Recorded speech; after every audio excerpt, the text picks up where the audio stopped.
El portero de Brasil vivió los siguientes 50 años siendo culpado de una derrota que no fue su culpa.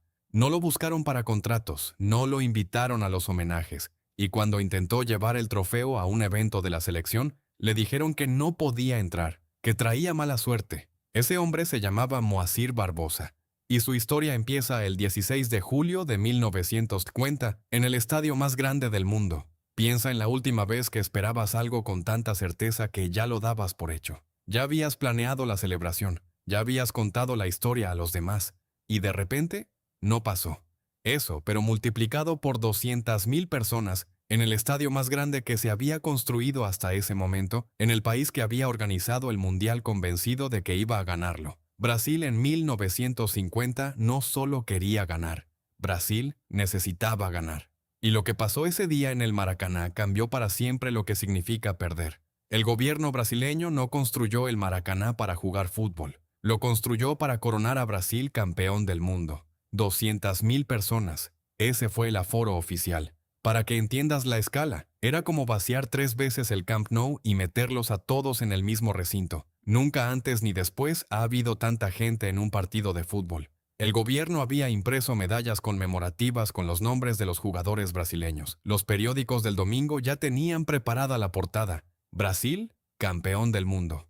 Los sellos postales estaban listos para circular al día siguiente. A Brasil le bastaba un empate en el último partido del grupo final para proclamarse campeón. Su rival era Uruguay, una selección que no había impresionado a nadie en el torneo. Los jugadores brasileños entraron al campo con confeti cayendo sobre sus cabezas. Pero lo que nadie esperaba era que ese confeti cayera también sobre el peor momento de sus vidas.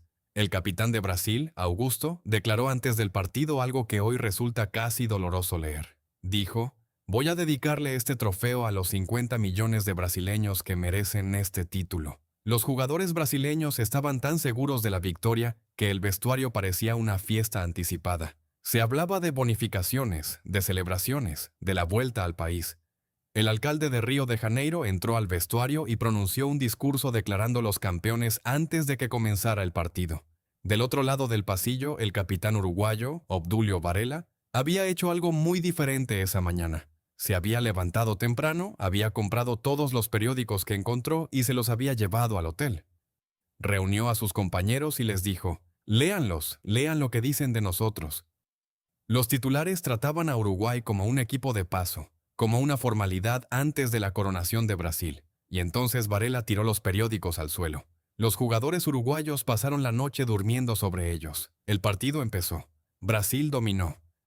Y en el minuto 47, Friaza anotó el primer gol para Brasil. 200.000 personas estallaron al mismo tiempo.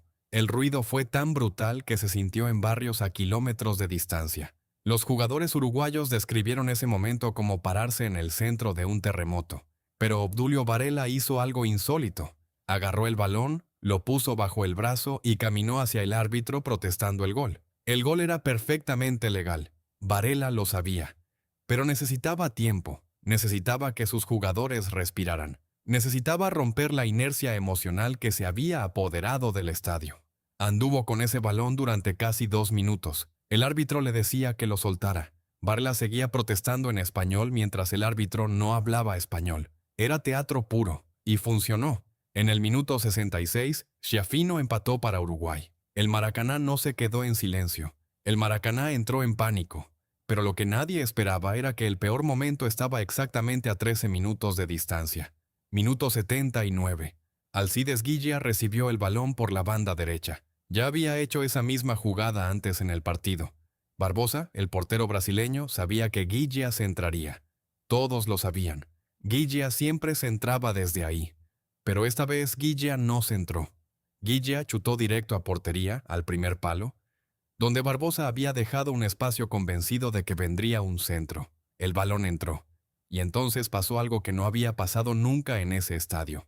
Algo que los jugadores de ambos equipos describieron después como lo más extraño que habían vivido en un campo de fútbol. 200.000 personas se quedaron completamente en silencio. No hubo abucheos, no hubo insultos, no hubo gritos, solo silencio. Guilla lo describió así décadas después.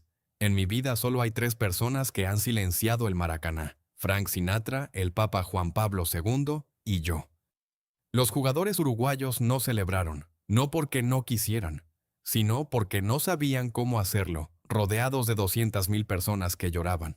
Alcides Guilla declaró que en el momento del gol no sintió euforia, sintió miedo, miedo de lo que acababa de hacer, miedo de la magnitud de ese silencio. Los jugadores uruguayos se abrazaron en el centro del campo en silencio. Algunos lloraron, no de alegría, dijeron, sino de alivio y de algo parecido a la conmoción. Cuando el árbitro pitó el final, Jules Rimet, el presidente de la FIFA y creador del trofeo, buscó al presidente de la Federación Brasileña para entregarle la copa. Había ensayado un discurso. Tenía preparadas palabras para el acto solemne, pero la entrega no tuvo acto solemne. Rimet encontró a Varela solo en un rincón del vestuario y le metió el trofeo en la mano casi sin decir nada. La Copa del Mundo se entregó sin discurso, sin fotógrafo, sin protocolo, como quien devuelve algo prestado. Los jugadores brasileños tardaron más de 1 hora en salir del vestuario. Varios de ellos declararon que no podían ponerse en pie. No era metáfora, literalmente no podían levantarse del banco. Jair, uno de los delanteros, dijo que fue el día más largo de su vida y que cuando llegó a casa no fue capaz de hablar durante 3 días. Las calles de Río, que estaban preparadas para una fiesta, se llenaron de personas llorando en silencio. Barbosa, el portero, fue el que más lo sufrió. Brasil necesitaba un culpable y él se convirtió en ese culpable. Durante el resto de su vida, donde quiera que iba, la gente lo reconocía y lo señalaba como el responsable de la mayor derrota del fútbol brasileño. Llegó a comprar los postes de su propia portería cuando los demolieron años después para quemarlos en una barbacoa.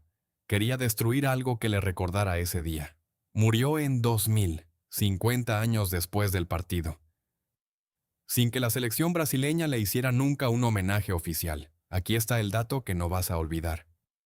La noche antes del partido, Obdulio Varela salió solo del hotel, sin decirle nada a sus compañeros. Paseó por Río de Janeiro a solas durante horas, mezclado entre la gente que ya celebraba el título de Brasil. Bebió con desconocidos que le decían que Uruguay no tenía ninguna oportunidad. Escuchó cómo hablaban de la fiesta que vendría después. Vio la ciudad entera convencida de lo que iba a pasar. Y al día siguiente fue al campo y lideró la mayor sorpresa de la historia de los mundiales. Cuando le preguntaron por qué había salido esa noche, Varela dijo, quería saber exactamente lo que íbamos a quitarles. El maracanazo no fue solo una derrota deportiva. Fue el momento en que una nación entera descubrió que la certeza no es lo mismo que la victoria.